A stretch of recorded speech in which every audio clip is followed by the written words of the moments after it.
What's up guys, Steven here, welcome back to another video. So we're here today at IFA 2018 in Berlin. I'm here with Sony and they have released a brand new Sony Xperia XZ3. So today in this video I want to show you what is new, I want to show you the new design and explain all the new features. So let's go.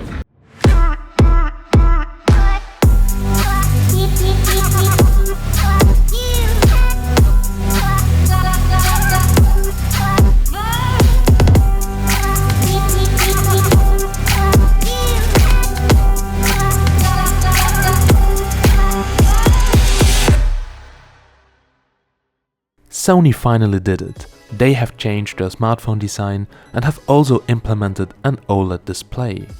The new Sony Xperia XZ3 isn't really meant to replace the XZ2, but instead it should expand the Xperia lineup. While the OLED display is the highlight of Sony's new flagship, there are also some other minor advantages.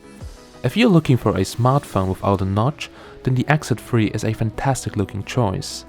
The huge 6-inch OLED display is using the same Bravia technology, which also the superior TVs are using. I had a few demos on the booth, and it's incredible to see that an OLED display is not an OLED display, and there are plenty of differences between not only the panels, but also the processor and the calibration technology. The display has QHD Plus resolution, and I've watched a few 4K videos on it, and it looked pretty good.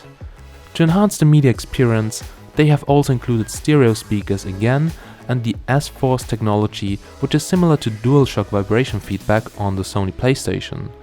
It basically vibrates and makes the media experience a bit more immersive, but to be honest, this is not a feature which is really groundbreaking.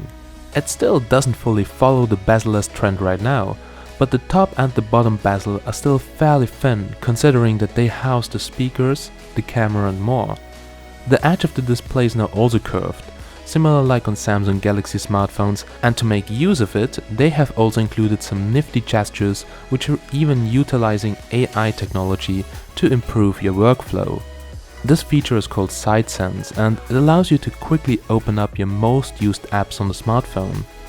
A simple double tap on the edge opens up a quick launch drawer that holds your most used apps in place. Also, sliding down the edge acts as a back button and it can be used as a shutter trigger for the camera as well. So there are some pretty great ideas on how to effectively use the edge. Also, due to machine learning, the phone will switch your most used apps in this container and try to help you opening up apps faster. The phone can now also detect your movement and open up the camera automatically to save you some time and make sure you're not going to miss your quick shot.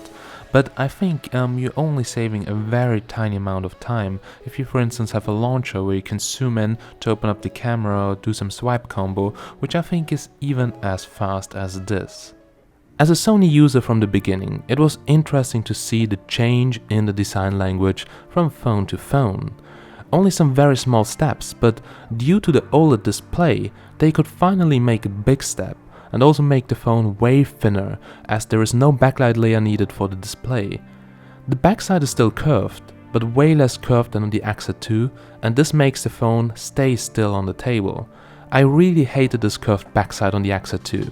And also, as previous smartphones from Sony, it also has Gorilla Glass 5 on the front and backside. The phone comes in 4 colors. Now, my favorite one was the Bordeaux red, but there's also white, silver, forest green and a simple black. The bottom of the phone features a Type-C port and a microphone, but there is no headphone jack. An adapter is included. The reason for this is that Sony sees how the market evolves, and the majority of people is using Bluetooth headsets these days. And as always, the phone is also IP68 water and dust proof, like we got used to from Sony products. On the curved back there is unfortunately only a single camera and a fingerprint sensor. Now for my big hands, coming from a P20 Pro where the scanner is on the front, it feels kinda weird to reach the scanner here on the back. It feels a bit too low for me. Anyway, I think you get used to it in a few days, and I think it also really depends on your hand size. There is no solution for everybody and you really have to try it. The single camera did disappoint me a little bit, as after the release of the XZ2 Premium, I really guessed that the XZ3 will get this as state of the art as well, but no, still a single camera with only software bokeh mode. But what I loved is the new camera app and the improved 3D creator. The camera app is now really intuitive and easy to use, and also really fast. Pictures so far looked pretty good, and the front-facing camera looked like it improved a lot. So you will get a camera review very soon when I get my review sample in a week or so. The 3D creator has also improved, and the depth and detail of it is amazing. I still think it's a gimmick feature, but it's working great, and you can now also animate your 3D avatar. So specs wise, this phone has a 19 megapixel f2.0 motion eye sensor camera, which can also capture slow motions with up to 960 frames per second in 1080p, so basically same as the X8 II. Also 4K HDR recording is on board, which is a pretty nice feature to have. Now Sony says they didn't include the dual sensor tech of the X8 Premium as it would be too thick to fit in this phone, so instead you will get a single 19 megapixel sensor doing all the heavy work. The new Sony Xperia comes with Android 9 Pie straight out of the box, and Sony is very consistent with the OS and keeps it simple and very close to stock. Also the swipe up app drawer can be activated, but it's a little bit hidden. Now Sony's UI is the most basic one I've seen, and it comes very close to stock Android, which you get on the Google Pixel series. Inside of the phone runs a Qualcomm Snapdragon 845 chipset with 4 GB of RAM, so there's no upgrade over the Sony Xperia X8, and you can expect the same performance in games. Also there is only 64 GB of storage on board, but the phone features a microSD card slot to expand the memory to up to 512 GB. The battery comes now with a 3330 mAh battery, which is a decent size but not a battery monster.